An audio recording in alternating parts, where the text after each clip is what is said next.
Good morning. On the drive to work, as usual. And today, I was thinking about what I have learned today, or not today exactly, this week, in my journey to color outside the lines and change my life and do all the stuff we want to do in life.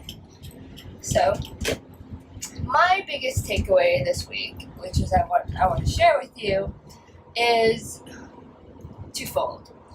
It's communication, the importance of communication, and also putting yourselves in someone else's shoes when you're communicating with them. So, how does this relate?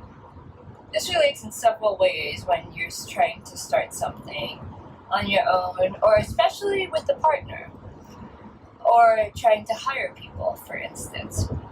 So one thing that I've learned in my years of wisdom, that especially with TDU and hiring teachers, for example, instead of just hiring them cold without having them do anything, just like say, yes, I'm going to do it, which is great, right? That's how we used to do it in the past. We just get really excited. We'd find someone with, that was very good on paper to teach. And then we just say, okay, we'd sign a contract and we say, go, right? And in theory, that works well. But what problems did we find that we ran into? We ran into, one, we never tested them in that platform on video or on how they teach, a teaching style. I mean, honestly, think about it. Someone could be amazing at their craft and the nicest person or the meanest person, who knows, but they may not, you put them on video or ask them to teach something and it's a totally different skill set. And they might just completely flop. I mean, they might be great, but they might completely flop too.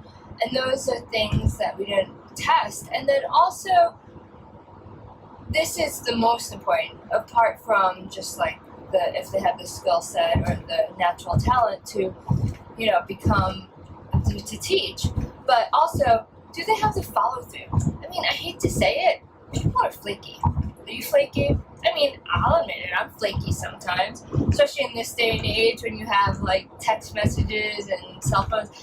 I don't know, maybe I'm dating myself probably saying this, but I grew up in a time, I'm totally dating myself, I didn't have a cell phone until after college.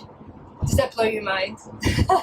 So, I like have this in-between time where when you made plans with someone, you had to be there because there was no text message, there's no last-minute phone call.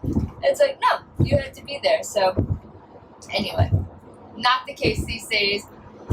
People, I feel like with technology, and in general, I think it's a natural thing. You're a little flaky. You commit to something, and then you kind of, I don't know. And it's such a good trait, and honestly, I find it rare to find a really dependable person. Someone you could say, they say they're going to do that, and you have 100% confidence that they're going to get that done.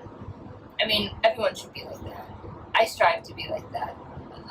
But you know what I mean, especially when we were hiring something like teachers for TDU, where these people, it wasn't their full-time job, right? All the people we were talking to are working full-time jobs already. So, okay, get to the point, right? Ice latte in hand.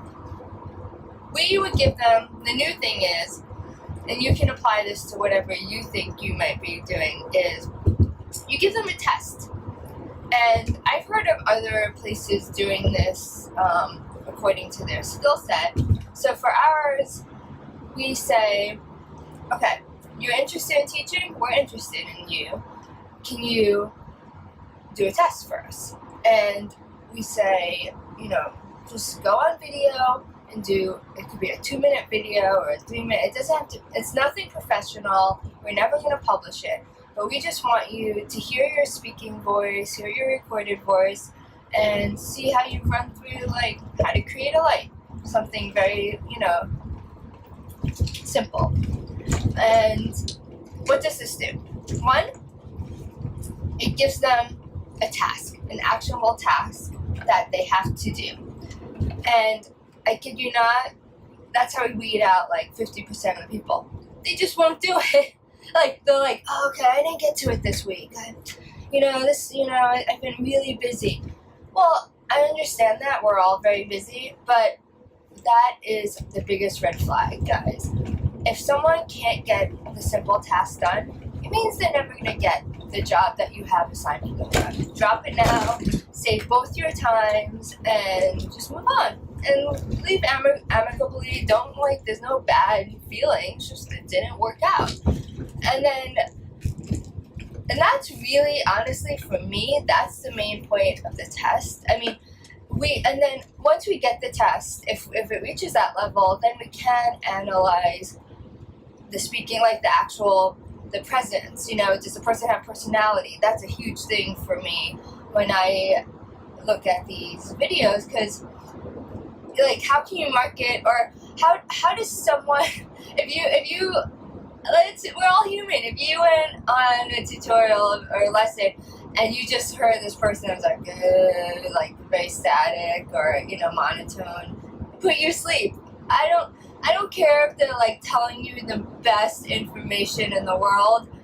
If they're not engaging, you're not gonna listen to them, right? So that's the second half. So, like, doing these simple tests do so much. Like, it tells you skill level, like if they have the skill set for it, but it tells them if they're dependable, if they're going to be good to work with. It's like you start the communication, and that's the communication part of it. Because for me, so much of working with people in business and life too, is communication.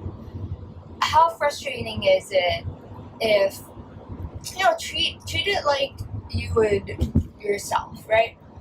If people didn't communicate, if someone was supposed to meet you and they didn't communicate that they couldn't come or they're running 2 hours late, I mean, that's not okay, right? So the same thing applies for business and work.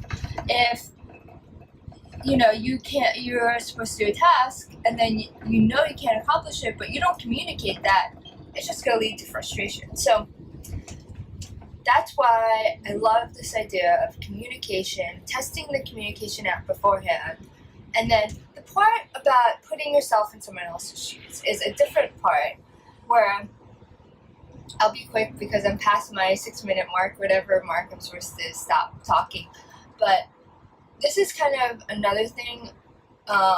Maybe I should leave it for another video. No, I'll touch on it really quickly, and then basically I got frustrated with a potential future partner in a business because I felt like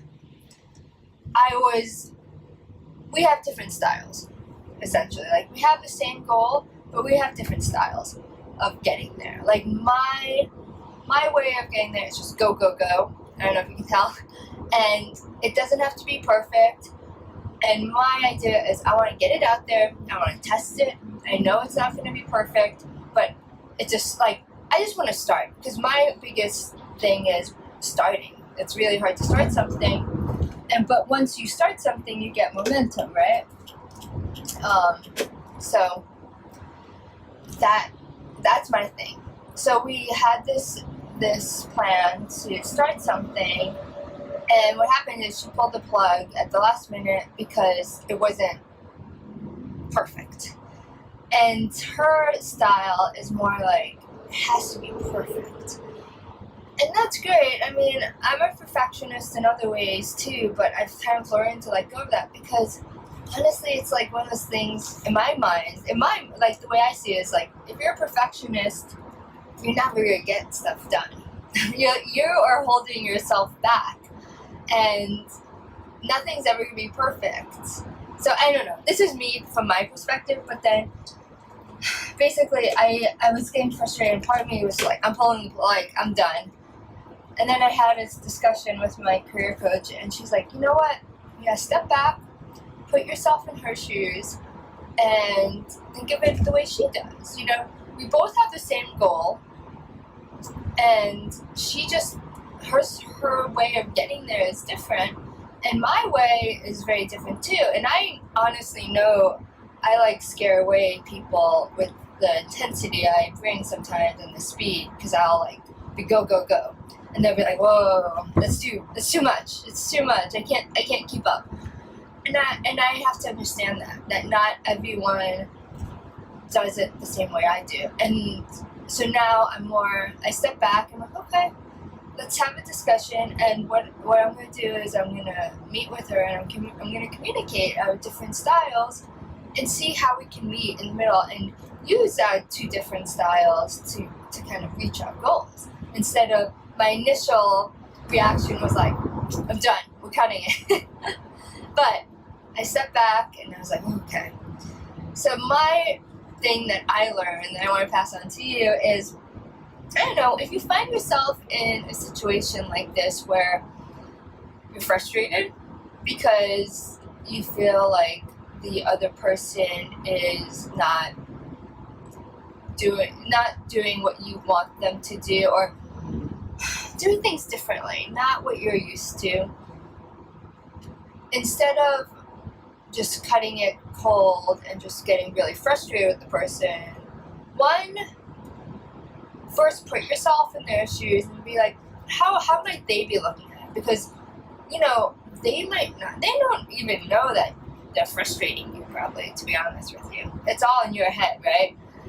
And then two, you have to communicate with that person. So you should talk to them. Just like when my career coach was like, have you ever just talked to her about this? And I was like, no. It's like, no, this is all in my head. I'm just getting frustrated in my head, and she has no idea that I could be frustrated. And to be honest, think about it. And this applies to life, right? I don't know if I touched on these videos, but in the past where it's like, I used to get so upset with someone over some little thing, and like for a week, I'd be holding this like negative energy and be really frustrated with this person. And then I just remember this one time, I realized after a week of me like being so like pent up with this like anger energy, I saw the person and I realized that they had no clue that I was even remotely upset. And then I came to this realization, like, one, they had no clue, but two, it's me. Like, I just wasted all this energy and negativity for a whole week for someone that had no idea what was going on, because I never communicated to them. But then more importantly, I'm wasting, like, why am I upset? Like, why? It just hurts me, essentially. So if I let it out, if I communicate it, or if I just in that case, I'm going to just let go. But anyway, communication and stepping back, because not everyone is you, because no one's you. You're your only you, right? So just step back and try to put yourself in their shoes. And this goes with life stuff too. When I get angry at someone, I'm just like, let me put myself in their shoes, and then my anger subsides almost instantaneously. I'm okay, I can see it. So I kind of drop that anger. I could still be agitated, to be honest, but at least I understand it a bit more. Anyway, those are my two little takeaways from this week that I myself have been working on, and it's really helped me. The business is going along. I feel so close, guys, so close. I should give you an update about how close I feel. Or I'm so ready. The career coach is so funny. She's just like, you're ready. She's like, you're very clear about what you want. And I was like, I know I'm clear. Let's do it. Anyway, I'm meeting with a financial planner soon too, to give me my financial roadmap to see, or runway. That's it, runway to see financially how it all pans out, which is honestly my biggest fear and rock that's holding me back right now, because I'm very pragmatic. I want a steady income like we all do, right? Anyway, that's it. Bye, guys. Have a great weekend. It's Friday, by the way. Have a great weekend.